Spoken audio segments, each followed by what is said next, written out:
Logos ministry या चॅनलमध्ये आपणा सर्वांचे हार्दिक स्वागत आहे। प्रभू येशू ख्रिस्त जो संपूर्ण जगाचा उद्धार करता त्याच्या अति पवित्र व सामर्थ्यवान नावाने मी ॲलन लोबो आपणा सर्वांना शुभेच्छा देत आहे। हे चॅनल सबस्क्राइब करणाऱ्या सर्वांचे मी हृदयपूर्वक आभारी आहे। आजचा संदेश जर तुम्ही पहिल्यांदाच पाहत असाल व जर तो तुम्हाला आवडला तर कृपया तुम्ही तो लाईक करावा, शेअर करावा व संदेशाचे नोटिफिकेशन तुम्हाला कायम मिळण्यासाठी बेल रिंग प्रेस करावी। Thank you and God bless you.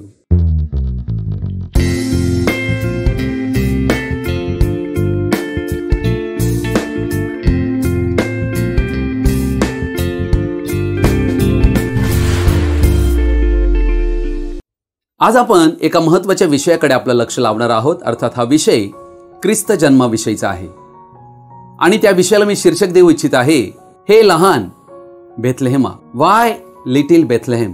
देवाने या लहान खेडेगावातील बेथलेहेम का निवडले या विषयाकडे आपण आपलं लक्ष लावणार आहोत। म्हणून तुम्हा सर्वांना विनंती आहे की तुम्ही हा संदेश शेवटपर्यंत आवर्जून पाहावा।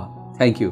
ख्रिसमस हा संपूर्ण जगातील सर्वाधिक मोठा सण संपूर्ण जगात आज साजरा केला जात आहे। अर्थात ख्रिसमस हा प्रत्येक देशात आणि संस्कृतीत वेगवेगळ्या प्रकारे साजरा करण्यात येताना आम्हाला आढळत आहे। अर्थात ख्रिसमस साजरा करण्याचे विविध प्रकार या जगात आम्हाला आढळतात। काही लोक ख्रिसमस ट्री, विविध प्रकारच्या सजावटी, ख्रिसमस ट्रीवर गिफ्ट्स टांगविलेले आम्हाला आढळतात। ख्रिसमस केक्स, एकमेकांना गिफ्ट्स देतात आणि आपला आनंद साजरा करताना आम्हाला आढळत आहेत। ख्रिसमसची मोठी मेजवानी करीत असतात, अनेक जणांना बोलावित असतात। अर्थात या सर्वामागे प्रेम असते व ते प्रेम काही दिवसातच संपून जाते। अर्थात प्रभू येशूला आमच्याकडून अशा प्रकारचा उत्सव नकोय। मी विश्वास करीत नाही की येशू ख्रिस्ताचा जन्म 25 डिसेंबर रोजी झाला असावा। प्रियजन हो, आम्ही जर इतिहास पाहिला तर इतिहासाप्रमाणे आम्हाला आढळते की येशू ख्रिस्ताचा जन्म 25 डिसेंबर रोजी झालाच नाही। अर्थात येशू ख्रिस्ताचा जन्म ग्रीष्म ऋतू यामध्ये झालेला आहे आणि तो आहे एप्रिल महिना। अर्थात आम्ही ही गोष्ट पाहत आहोत, डिसेंबर महिन्यामध्ये येरुशलेममधील यहुदियात जर आम्ही पाहिलं तर तेथे फार थंड वातावरण आहे आणि बर्फही साचला जात असतो आणि अशा वेळेला तेथे मेंढपाळ मेंढरे चारू शकत नाहीत। गवत उगवलेलं असते त्यावेळेलाच मेंढपाळ आपल्या मेंढरांना चारत असतात। अर्थात येशू ख्रिस्ताने देखील आपल्या स्वतःचा वाढदिवस कधीही साजरा केलेला आम्हाला दिसत नाही आणि प्रेषितांनीही आम्हाला कोणाला आज्ञा दिली नाही की येशू ख्रिस्ताचा जन्मदिवस आम्ही साजरा करावा। अर्थात या सर्व रूढी आणि परंपरेला सुरुवात 5व्या शतकापासून झाली आणि तेव्हापासून आजपर्यंत ख्रिसमस जो या संपूर्ण जगातील सर्वाधिक मोठा सण साजरा करण्यात येतो त्याला सुरुवात झाली। अर्थात आज आम्ही ज्या घडीला पोहोचलो आहोत 2021 यात आम्हाला ही गोष्ट स्पष्ट आढळत आहे की आज ख्रिसमस मध्ये येशू ख्रिस्ताला पूर्णतः बाहेर काढण्यात आलेला आहे आणि सांता क्लॉज याने येशू ख्रिस्ताची जागा घेतलेली आहे। प्रभूच्या वचनात म्हटलेले आहे की अन्य येशू, आणि हा सांता क्लॉज हा दुसरा तिसरा कोणी नसून अन्य येशू आहे जो खऱ्या येशूची जागा घेत आहे, जो खांद्याला गोण भरून गिफ्ट्स घेऊन येतो आणि सर्व मुलांना वाटतो आणि त्यामुळे मुलांचा तो फार आवडता झालेला आहे।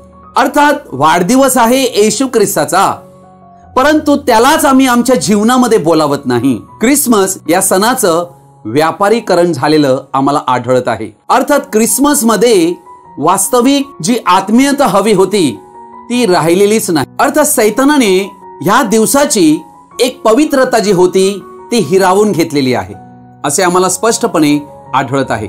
अर्थात वर्षांतील तो डिसेंबर महिना असो की एप्रिल महिना असो, परंतु त्या दिवसाची जी पवित्रता आहे ती आम्हाला राखणं फार गरजेची आहे। रोमन लोक हे सूर्याचे उपासक होते व ज्या वेळेला कॉन्स्टंटाईन राजा ज्याचा स्वतःचा वाढदिवस 25 डिसेंबर रोजी होता, अर्थात तो सूर्याचा उपासक होता।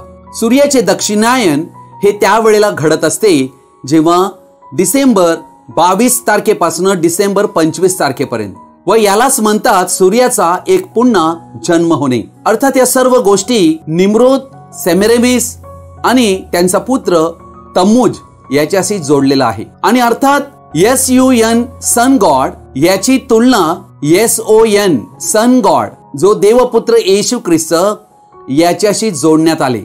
सूर्यदेवाचा हा वाढदिवस त्यांनी येशू ख्रिस्ताचा वाढदिवस म्हणून साजरे करण्यास सुरुवात केली 4थ्या शतकामध्ये आणि 5व्या शतकामध्ये तो प्रचलित करण्यात आला की सर्वांनी सर्वत्र तो पाळावा। अर्थात सांताक्लॉसने या दिवसाची भक्ती हिरावून घेतलेली आहे, परंतु आम्हा ख्रिस्ती व्यक्तीकडून सैतान हिरावू शकत नाही। अर्थात देवाने आपला पुत्र आम्हा पाप्यांसाठी पाठविला एक मुक्तिदाता म्हणून, आणि आम्ही त्या दिवसाबद्दल देवाचे साक्ष देऊन आभार मानायला हवेत। मत्ती शुभवर्तमान याचा 2रा अध्याय 1 ते 6 वचन मी आपण पुढे वाचत आहे। हेरोद राजाच्या काळात यहुदियांतील बेथलेहेमात येशूच्या जन्मानंतर पहा, पूर्वेकडून मागी लोक येरुशलेमेस येऊन विचारपूस करू लागले की यहुद्यांचा राजा जन्मास आला आहे तो कुठे आहे, कारण आम्ही पूर्व दिशेस त्याचा तारा पाहून त्याला नमन करावयास आलो आहो। हेरोद राजाने हे ऐकले तेव्हा तो व त्याच्या बरोबरचे सर्व येरुशलेम घाबरून गेले, आणि त्याने प्रजेचे सर्व मुख्य याजक व शास्त्री यांना जमवून विचारले की ख्रिस्ताचा जन्म कुठे व्हायचा आहे। ते त्याला म्हणाले, यहुदियांतील बेथलेहेमात, कारण संदेष्टांच्या द्वारे असे लिहिलेले आहे की हे यहुदाच्या प्रांता बेथलेहेमा, तू यहुदाच्या सर्व सरदारांमध्ये कनिष्ठ आहेस असे मुळीच नाही, कारण माझ्या इस्रायल लोकांचा प्रतिपाळ करणारा असा सरदार तुझ्यांतून निघेल। परमेश्वर या वाचलेल्या वचनावर आपला आशीर्वाद देव आणि आम्हा सर्वांना या वचनाने आशीर्वादित करो, आमेन।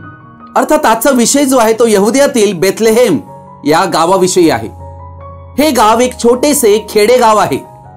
अर्थात प्रश्न आम्हाला हा पडतो की देवाने ज्याच्याकडे उत्तम निर्णय घेण्यासारख्या अनेक गोष्टी होत्या, पर्याय उपलब्ध होते, तरी त्या देवाने आपला पुत्र या जगात पाठविताना या लहान बेथलेहेमची का निवड केली असावी बरी, हा प्रश्न आहे। अर्थात आम्ही विचार करू शकतो की देव विलक्षण प्रकारे कार्य करीत असतो। अर्थात देव स्वतः विलक्षण आहे, तो अनंत आहे व तो अलौकिक आहे, सुपरनॅचरल आहे, म्हणून तो जे काही करीतो ते विलक्षण असेच करीत असतो। देव एवढा महान आहे की त्यांनी या पृथ्वीवरील अज्ञात अशी गोष्ट घेऊन आपल्या स्वतःला त्यामध्ये दर्शविलेला आहे असे आम्हाला आढळते। प्रभू येशू ख्रिस्ताच्या जन्माविषयी अनेक संदेष्टांनी हजारो शेकडो वर्षांपूर्वी भविष्यवाण्या केल्या होत्या की स्वतः प्रभू देव मानव बनून येणार आहे। राजांचा राजा आणि सुप्रीम अथॉरिटी असणारा देव मानव बनून या जगात येणार, स्वतःला रिक्त करीतो, तेव्हा तो कशा अवस्थेमध्ये स्वतःला प्रकट करतो। अर्थात त्याच्याकडे अनेक पर्याय होते, फार धार्मिक आणि ऐतिहासिक प्रसिद्ध आणि फार मोठं शहर त्याने निवडायला पाहिजे होतं, किंवा एखादा राजवाडा त्यांनी निवडायला पाहिजे होता त्याचा जन्म घेण्यासाठी असे आम्हाला वाटते। बेथलेहेम त्याने का निवडलं असावं? बेथलेहेम पेक्षा त्या ठिकाणी शिलो नावाचं स्थळ होतं जेथे कराराचा कोश ठेवण्यात येत होता। गिलगाल होतं जे एक येरुशलेमेचं एक शहर होतं। आम्हाला आढळते की त्या ठिकाणी आश्रयाची नगरे होती, रामोत गिलाद, हेब्रोन, कादेश, परंतु आम्हाला आढळते की त्यापैकी कोणतंही नगर देवाने निवडलेलं नव्हतं। बेथलेहेम म्हणजे भाकरीचे घर, बेथ म्हणजे घर, एल्हेम म्हणजे भाकर, हा या शब्दाचा अर्थ आहे। अर्थात हे नाव येशूला पूर्णतः जोडते, कारण प्रभू येशू ख्रिस्ताने योहान शुभवर्तमान 6 अध्याय याच्या 35 वचनात म्हटले, येशू त्यांना म्हणाला, मीच जीवनाची भाकर आहे, जो माझ्याकडे येतो त्याला कधीही भूक लागणार नाही, आणि जो माझ्यावर विश्वास ठेवतो त्याला कधीही तहान लागणार नाही। अर्थात या ठिकाणी देव मानव बनला उद्देशपूर्ण रीतीने की जगाला ही जीवनाची भाकर द्यावी, व ते बेथलेहेम होते जेथे अनंत जीवनाची भाकर अवतरली होती। अर्थात इस्रायल लोकांनी रानामध्ये मान्ना खाल्ला होता 40 वर्षे, परंतु प्रभू येशूने म्हटले की ते सर्वजण नाश पावले, परंतु मी भाकर जी देतो ती जर कोणी खाईल तर त्याचा कदापि नाश होणार नाही, त्याला अनंत जीवन मिळेल। अर्थात हे स्वर्गीय अन्न आहे, ख्रिस्त आमच्या भाकरीचे घर आहे। आज प्रश्न आहे, काय आम्ही ती भाकर रोज खात आहोत काय? ही जीवनाची भाकर केवळ या संपूर्ण जगात येशू ख्रिस्ताशिवाय कोणीही देऊ शकत नाही। जेव्हा आम्ही सजीवांना खातो तेव्हा त्या सजीवांना आमच्यासाठी मरावे लागते, तेव्हाच आम्हाला जीवन मिळते। अनंत जीवन मिळण्यासाठीही आम्हासाठी किती विशेष करून त्याला मरावे लागले। तो खडक होता जो इस्रायल लोकांच्या मागे चालत होता, त्याला लाठी मारल्याशिवाय पाणी निघाले नव्हते, हे ख्रिस्ताला दर्शविले होते। ख्रिस्ताला आमच्यासाठी मरणे गरजेचे होते, व तो या जगात मरावयासच जन्माला आला होता, कारण त्याच्यातून अनंत जीवन व अनंत जीवनाचं पाणी आम्हाला मिळावं ही देवाची इच्छा होती. परंतु आम्हाला आढळते मत्तई 2 अध्याय आणि 6व्या वचनामध्ये, हे यहुदाच्या प्रांता बेथलेहेमा, तू यहुदाच्या सर्व सरदारामध्ये कनिष्ठ आहेस असे मुळीच नाही, कारण माझ्या इस्रायल लोकांचा प्रतिफाळ करणारा असा सरदार तुझ्यातून निघेल. अर्थात ही भविष्यवाणी मिखाचा 5वा अध्याय आणि 2ऱ्या वचनात ही भविष्यवाणी केली होती व ही भविष्यवाणी त्या ठिकाणी याजकांना माहित होती, धर्म पुढाऱ्यांना माहित होती. ते मसीहाची वाट पाहत होते. मसीहा तर जन्माला आला आहे, पण कोणालाच माहित नाही हा मसीहा आहे, कारण त्याने आपल्या स्वतःला एवढ्या नम्र स्वरूपामध्ये प्रगट केले की जग त्याला ओळखूच शकले नाहीत. आणि आजही तेच चित्र आहे. हे आध्यात्मिक आंधळेपण आहे.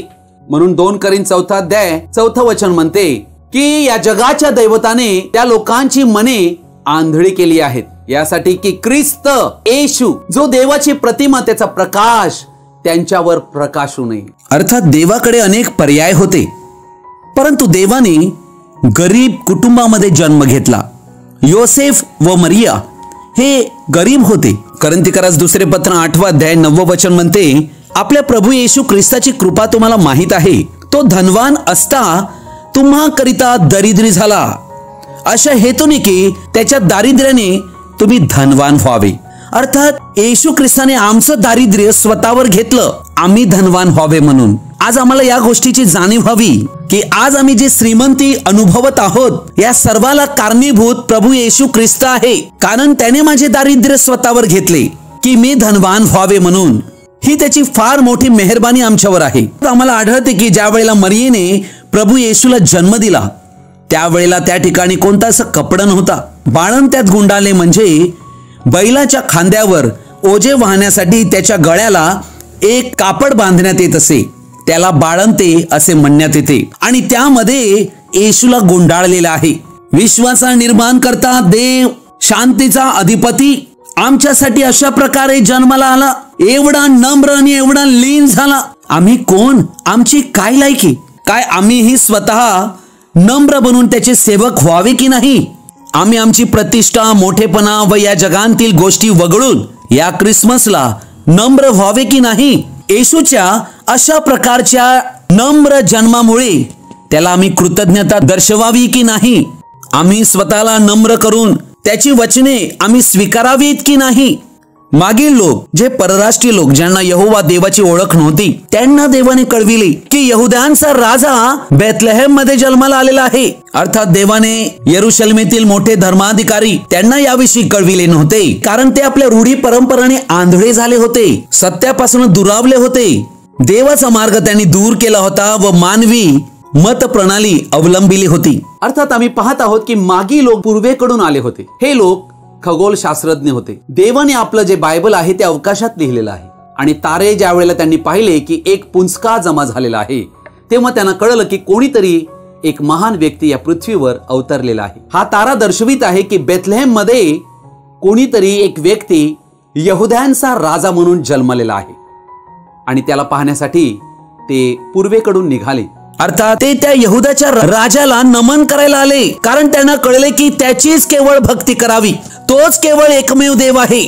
त्या मागी लोकांनी ओळखले होते की हाच राजांचा राजा आहे, हाच संपूर्ण विश्वाचा खरा देव आहे, जो आमच्यासाठी मानव बनून आलेला आहे.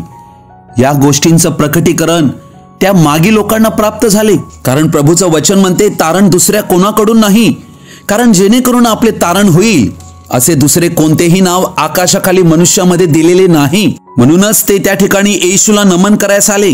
म्हणून फिलिपिकाकरास पत्र 2 अध्याय 10 वचन म्हणते, यात हेतू हा की स्वर्गात, पृथ्वीवर व पृथ्वी खाली प्रत्येक गुडघा येशूच्या नावाने टेकला जावा आणि देव पित्याच्या गौरवासाठी प्रत्येक जिभेने येशू ख्रिस्त हा प्रभू आहे असे कबूल करावे. म्हणून त्या लहान बाळाला ते दाणे घेऊन आले. येशू या बाळाला त्यांनी सोने आणले, कारण तो राजा आहे, राजांचा राजा आहे. त्याने त्याच्यासाठी ऊद आणि गंधरस ही दाणे अर्पिली, कारण तोच महायाजक आहे जो आम्हासाठी याजकीय सेवा करीत आहे मध्यस्थी आज करीत आहे. ज्या वेळेला ते निघाले तेव्हा बायबलमध्ये 3 राजांचा उल्लेख केलेला नाहीये की 3 राजे आले म्हणून. हे मागी लोक आले एवढाच वृत्तांत बायबलमध्ये आढळतो. ज्या वेळेला ते बेथलेहेम मध्ये पोहोचले तेव्हा येशू ख्रिस्त 2 वर्षाचा झालेला आहे. ते 2 वर्षानंतर पोहोचलेले आहेत आणि त्यावेळेला येशू ख्रिस्त आपल्या घरी आहे. तो बाळंत्यामध्ये गुंडाळलेला नाही. आम्हाला आढळते की मागी लोकांना जो तारा दिसला हा तारा त्यांना त्या घरापर्यंत घेऊन आलेला आहे असे मत्तेच्या 2ऱ्या अध्यायात आम्हाला आढळते. असा कोणता तारा असावा जो घरापर्यंत त्यांना घेऊन जाईल? लक्षात घ्या, अर्थात हे देवाचंच त्यांना एक मार्गदर्शन होते ज्याद्वारे ते त्या ठिकाणी पोहोचू शकले. देव कधीही समूहाबरोबर व्यवहार करीत नसतो. देवाचा व्यवहार व्यक्तींबरोबर असतो. जसे तुम्ही आहात, तुम्हाबरोबर ही देव व्यक्तिशः व्यवहार करू इच्छित आहे.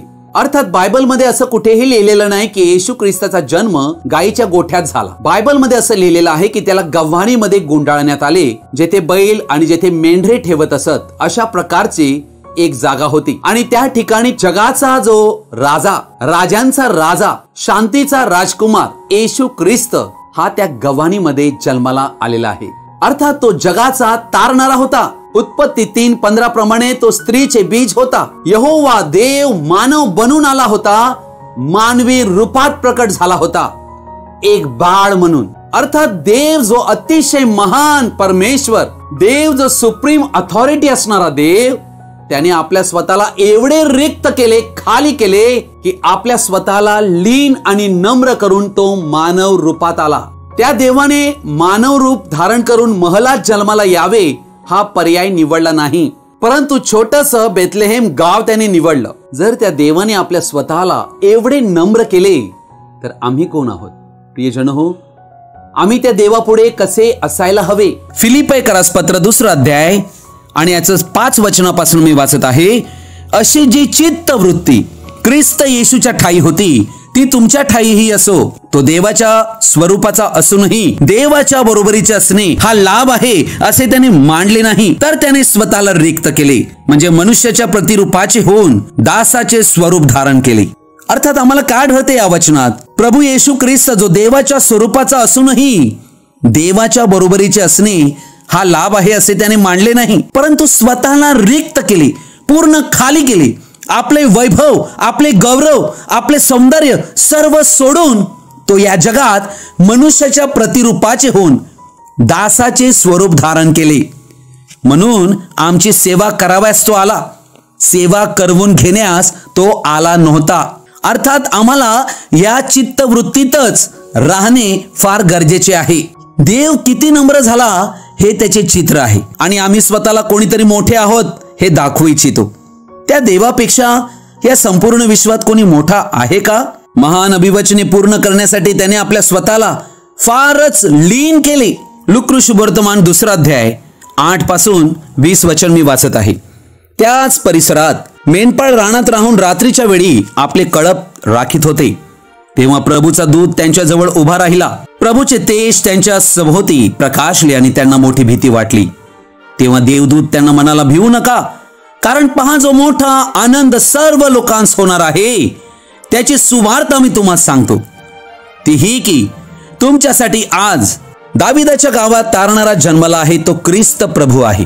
तुम्हास खून ही की बाळंत्याने गुंडाळलेले व गव्हाणीत ठेवलेले एक बाळक तुम्हास आढळेल. इतक्यांत स्वर्गांतील सैन्यांचा समुदाय त्या देवदूताजवळ अकस्मात प्रकट झाला आणि देवदूत देवाची स्तुती करीत म्हणाले, उर्ध्वलोकी देवाला गौरव आणि पृथ्वीवर ज्यांच्यावर त्याचा प्रसाद झाला आहे त्या मनुष्यात शांती. मग असे झाले की देवदूत त्यांच्यापासून स्वर्गात गेले. तेव्हा मेंढपाळ एकमेकास म्हणू लागले, चला आपण बेथलेहेम पर्यंत जाऊ व झालेली ही जी गोष्ट प्रभूने आपल्याला कळविली आहे ती पाहू. तेव्हा ते घाईघाईने गेले आणि मरिया, योसेफ व गव्हाणीत ठेवलेले बाळक ही त्यांना सापडली. त्यांनी त्यास पाहिल्यावर त्या बाळकाविषयी त्यांना जे कळविण्यात आले होते ते त्यांनी जाहीर केले. मग ऐकणारे सर्वजण त्या मेंढपाळांनी सांगितलेल्या गोष्टीवरून आश्चर्यचकित झाले, परंतु मरियेने या सर्व गोष्टींचे मनन करून त्या आपल्या अंतःकरणात ठेविल्या. नंतर ते मेंढपाळ त्यांना सांगण्यात आले होते त्याप्रमाणे त्या सर्व गोष्टी ऐकून व पाहून देवाचे गौरव व स्तुती करीत परत गेले. या ठिकाणी आम्ही काय पाहत आहोत? यरुशलेम जे पवित्र नगर व त्यामध्ये असणारं अखिल पृथ्वीच्या देवाचं मंदिर, परंतु त्या मंदिरांतील याचकांना, शास्त्री, परुषी, सदुकी यापैकी कोणालाही हे वर्तमान कळविले नव्हते. काय त्यावेळेला विद्वान लोक नव्हते काय? परंतु साधारण लोकांची देवाने निवड केली, जे मेंढपाळ, ज्यांच्या अंगाला मेंढ्यांचा वास येतो, असे सर्वसाधारण मनुष्य ज्यांना कोणी ओळखतही नाही. ते रानामध्ये कळप चारत होते व या पृथ्वीवर पहिल्यांदाच अशी गोष्ट घडली की स्वर्गातील दूत खाली पृथ्वीवर अवतरली. ते सुवार्ता सांगत होते की दाविदाच्या नगरात तारणारा जन्मलेला आहे आणि तो ख्रिस्त प्रभू आहे. ही त्याची ओळख त्यांनी दिली. अर्थात त्या देवदूतांनी सांगितले की तुम्हाला खून ही आहे की बाळंत्याने गुंडाळलेले व गव्हाणीत ठेवलेले एक बाळक तुम्हाला आढळेल. त्या गव्हाणीत असताना पहिल्यांदाच पृथ्वीवर स्वर्गदूतांची मोठी फौज गीत गात आली. जरा विचार करा यावर. हे गीत प्रमुख याजक कैफा ज्या मंदिरात होता तेथे गायले गेले नाही, तर ते त्या बेथलेहेम मधील त्या गावात एका गव्हाणीत, ज्याची कोणाला माहितीही नाही, त्या ठिकाणी हे गीत स्वर्गीय दूत गायले. इतक्यात स्वर्गांतील सैन्यांचा समुदाय त्या देवदूतांजवळ अकस्मात प्रकट झाला आणि देवदूत देवाची स्तुती करीत म्हणाले, उर्ध्वलोकी देवाला गौरव आणि पृथ्वीवर ज्यांच्यावर त्याचा प्रसाद झाला आहे त्या मनुष्यांत शांती. हा प्रश्न आहे. आज या ख्रिसमसच्या दिवशी आमच्यावर त्या देवाचा प्रसाद होणं अतिशय आवश्यक आहे. अर्थात मनुष्यांना स्वर्गांतून शांती पाठविण्यात आली. हा फार मोठा शुभ संदेश आहे. अर्थात देवाबरोबर नाते जोडल्यानेच मनुष्यांना खऱ्या शांतीचा लाभ घडतो. यशाचं पुस्तक याचा 9वा अध्याय 6 आणि 7 वचन मी आपण पुढे वाचत आहे. कारण आम्हासाठी बाळ जन्मला आहे, आम्हास पुत्र दिला आहे, त्याच्या खांद्यावर सत्ता राहील. त्याला अद्भुत मंत्री, समर्थ देव, सनातन पिता, शांतीचा अधिपती म्हणतील. ही सर्व नावे शीर्षक येशू ख्रिस्ताला आहेत. त्याच्या सत्ता वृद्धीला व शांतीला अंत नसणार. तो दाविदाच्या सिंहासनावर बसून त्याचे साम्राज्य चालवेल आणि तेथून पुढे ते सर्व काळ न्यायाने व धर्माने दृढ व स्थिर करील. सेनाधीश परमेश्वराचा आवेश हे सिद्धीस नेईल. अर्थात ही भविष्यवाणी येशू ख्रिस्ताच्या तिसऱ्या येण्याच्या वेळेला पूर्णतेस जाणार आहे. येशू ख्रिस्ताचं पहिलं येणं या जगात मानव रूपाने होतं आणि येशू ख्रिस्ताचं दुसरं येणं या जगात त्याच्या मंडळीला महासंकटाचा काळ जो आता आमच्या समोर येत आहे त्यांतून वाचविण्यासाठी तो आपल्या वधूला परिपूर्ण करून या जगांतून घेऊन जाणार आहे. ख्रिस्ती जगतात अजूनही येशू ख्रिस्ताच्या दुसऱ्या येण्याविषयी फार कमी लोकांना माहित आहे. आज अनेक लोक येशू अजून बाळ आहे म्हणून येशू बाळ करून ते साजरा करीत आहेत आणि येशूचं दुसरं येणं आलेलं आहे हे त्यांना ठाऊकही नाहीये. म्हणूनच येशू ख्रिस्ताचे या जगात 3 येणे आहेत याविषयी आपला एक खास संदेश आहे. तो तुम्ही सर्वजणांनी आवर्जून पाहावा अशी आपणाला विनंती. जर आम्ही या ख्रिसमसला नम्रता आणली जशी आमच्याकडे हवी आहे, ती झगमगणारी लाइटिंग नव्हे, सांता क्लॉज ही नव्हे, परंतु निर्माणकर्त्या देवाच्या भक्तीमध्ये आपल्या स्वतःला सामील करावे. जो गव्हाणीमध्ये बाळ म्हणून जन्मला, जो आमच्यासाठी शब्द देहधारी झाला, आम्हा मनुष्यामध्ये त्याने वस्ती केली. इमॅन्युएल, आम्हा संगती देव, महान देव नम्र झाला. आम्हाला आज हवे आहे असे नम्र हृदय ज्यावर पवित्र आत्म्याचा नवीन ताजा अभिषेक होईल. आम्हाला स्वतःला या ख्रिसमस दिनी हे समजून घ्यायचे आहे की मी कोणी नाहीये. माझे हृदय ते गव्हाणी व्हायला हवे जेथे त्याने जन्म घेतला, त्या मेंढवाड्यात जेथे शेणाचा वास होता. आमचे हृदय ही अशाच प्रकारचे आहे, परंतु त्याला तसे हृदय हवे आहे जे त्याला जागा देईल. म्हणून आज आम्हाला आमची हृदयाची दारे त्याच्यासाठी उघडायची आहेत. येशूसाठी त्यावेळेला दारे बंद होती. आज हृदयाच्या गव्हाणीत येशूला बोलवायचं आहे. तुमचे हृदयाची द्वारे उघडा. जेव्हा त्याच्यासाठी इतर ठिकाणी दारे बंद होती, हृदयाच्या गव्हाणीत येशूला बोलवा. मग पहा काय होते. तो तर शब्द आहे, वचन. त्याचे वचन आमच्यात व आम्ही त्याच्या वचनात जर राहू तर जे मागू ते आम्हाला मिळेल. प्रभू येशू ख्रिस्ताची कृपा, अनुग्रह, प्रेम, दया, आनंद आणि शांती आपणा सर्वांबरोबर तो येईपर्यंत कायम राहो. आमेन. आजचा हा संदेश आपण सर्वजणांनी ध्यानपूर्वक व शेवटपर्यंत पाहिल्याबद्दल आपण सर्वांचा मी हृदयपूर्वक आभारी आहे. आजचा संदेश ऐकल्यानंतर नक्की तुम्हाला काय कळले तुम्ही कृपया कमेंट बॉक्समध्ये कळवू शकता किंवा आमच्याशी व्यक्तिगत संपर्क साधू शकता. Thank you and God bless you.